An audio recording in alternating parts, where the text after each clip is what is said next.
rest in the emotion. And today's sensation was ecstasy.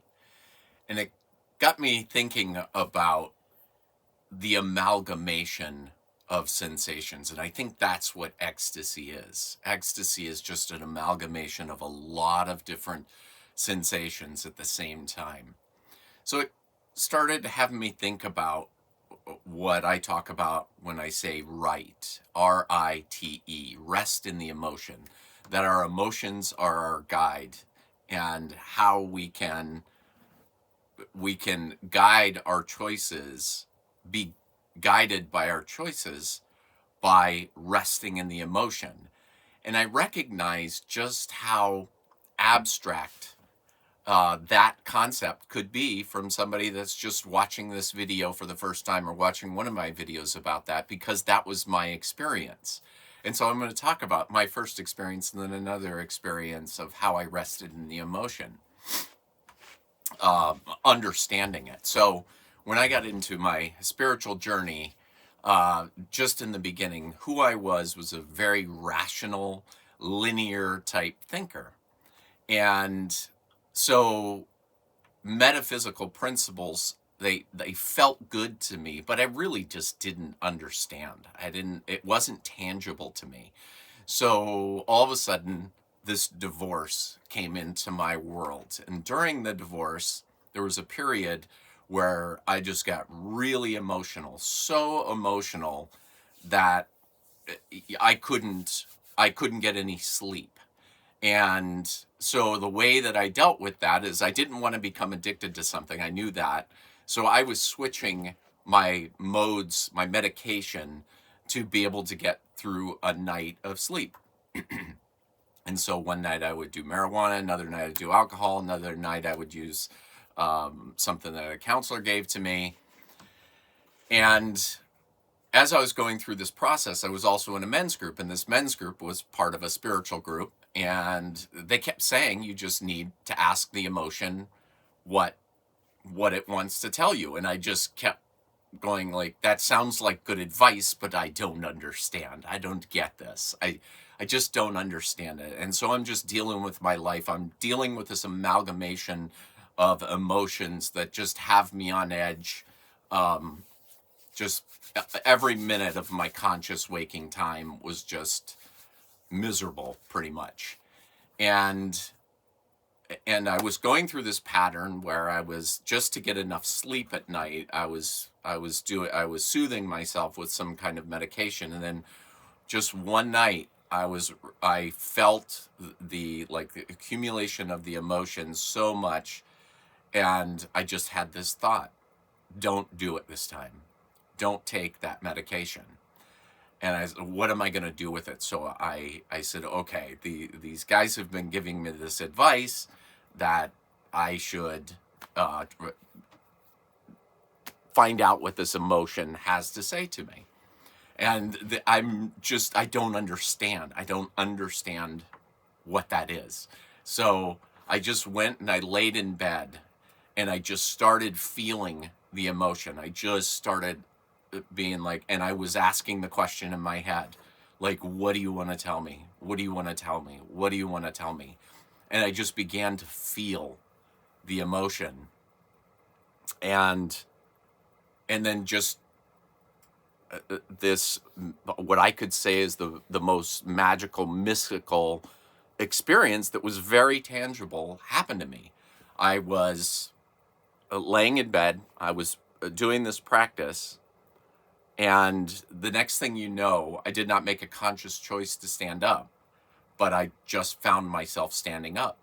I got out of bed and I just bent over at the waist with my head down, and the answer came through me.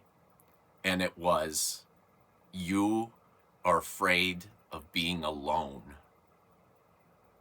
As if it was just like a voice and a sign had just told me this. And it did not solve all my problems, but I can say that's when this abstract, intangible thing came into my world. And what I recognized was that was a guide. That was my guide. And now I have used that rest in the emotion anytime that I deal with any emotions. Back then it was this overwhelming emotion, and then I've learned to use it in my daily life to tell the difference between when I'm making choices and the thoughts that come from emotions versus when they come from feelings. So I just had an experience that I could share with you where I use this because I live pretty up now. Most of my days are either at neutral or above, meaning that I'm in a good feeling most of the time. And so I've always, when I was younger, I always had like short hair just because of convenience. And then I began to think, what would I look like with long hair? And I had grown out my hair recently, finally, and it didn't like that. And then so I went to this hairdresser and I said, this is kind of what I'm going for. And she's like, okay. And she just takes off. And what she got done with, I was just like, this is it. I found the haircut. I found my haircut. I'm there. I love this. I love this so much. And and then I was, then I'm worried. I'm like, well, how am I going to find another hairdresser that will repeat this? And I just thought, well, she's already created the style. So now I just go in and I say, I just want exactly what I have, but shorter. And so I had a lot of excitement around this. And then I was able to go get my hair cut. It was time to go get my hair cut. And I went to the same hairdresser and I said, you did such a great job on my hair. I want exactly this, but shorter. And she started cutting my hair and I could kind of notice it looked like she was cutting it a little too short, like not evenly. And then I just got lost in the conversation.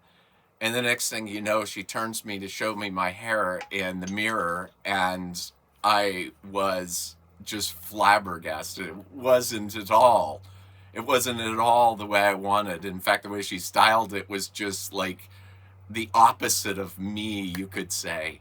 And and from there was just this disappointment of having found this beautiful thing that I loved, this expression of me, what I had thought. And so I recognized right in the moment that I was in this state of disappointment. And I knew that the stories and the thoughts that were coming from it, I did not want to hold on to. I did not want to make a story out of it. I didn't want to just be mad at her and carry that. And so I just began with this kind of emotion coming up. I just was like, okay, I'm just going to rest in it. I'm just going to rest it. I'm just going to rest in it. And then it led me to, much more beautiful thoughts um, and out of it. And so the emotions are still my guide wire. And it just becomes a rhythm in my life that I can recognize the difference between when I'm in emotion and basically the way that I feel it. Because this is what is so important to me, is that spiritual talk and spiritual concepts can be very intangible, but the sensations that go through us are very tangible to us. And it's just realizing that we were never given, or I was not given, a lot of instruction on how my emotional guidance system works. And so it's like, now it's time to take, what I understand and use that as the guide wire. And it's proving to bring me to all the good feelings. And that's why here at Linzafarianism we do, and Paradigm B, we do the good feelings, because what it is that if what I recognize is that I had to feel loneliness in order to understand the sensation of belonging. And belonging is a really good feeling to chase, but I wouldn't have known what belonging was without the loneliness. So to carry stories about my loneliness and offer it to other people is not going to help them with their guidance system. It's going to help them be in a story that doesn't take them anywhere. It doesn't help them outgrow themselves. And so what I share is important too. That's why I want to communicate from a place of feeling rather than a place of emotion, of what I don't understand, what's uncomfortable. I want to be at neutral or above is kind of the way that I see it, is that if I'm feeling neutral or above, those are the thoughts, and the thoughts are going to create a choice, and that's the way that I want to move in my life within time. So if you're watching this video and you're having a hard time understanding the difference between an emotion and a feeling, it's like, it's just you have to practice, and you get into a habit of practicing, and that's all I've done is practiced, like recognizing this inner guidance system. It's a sailboat. It's just about getting in the flow. And I know if I'm in feeling, I'm in flow. And if I'm not in feeling, then there's an emotion that wants to help me get back into flow. And I don't want to be mad at the emotion, because if I get mad at the emotion, it just snowballs and I create another emotion behind the emotion. So anyway, tangibility, getting started. And once you get started on this journey, it's amazing. And following the good feelings and looking for the good feelings. It's like, if you're wanting to know what joy is and you don't know what joy is, then find out how joy shows up for other people. And we can all understand happiness, because happiness is very circumstantial. You have one thing that goes right for you, you know that you're happy about that. Happiness is like a stepping stone to that. And I see, like, I used to be the nice guy. Well, I used to get mad at myself for being the nice guy, but what I recognize now is that I was nice, which helped me have a little taste of kindness.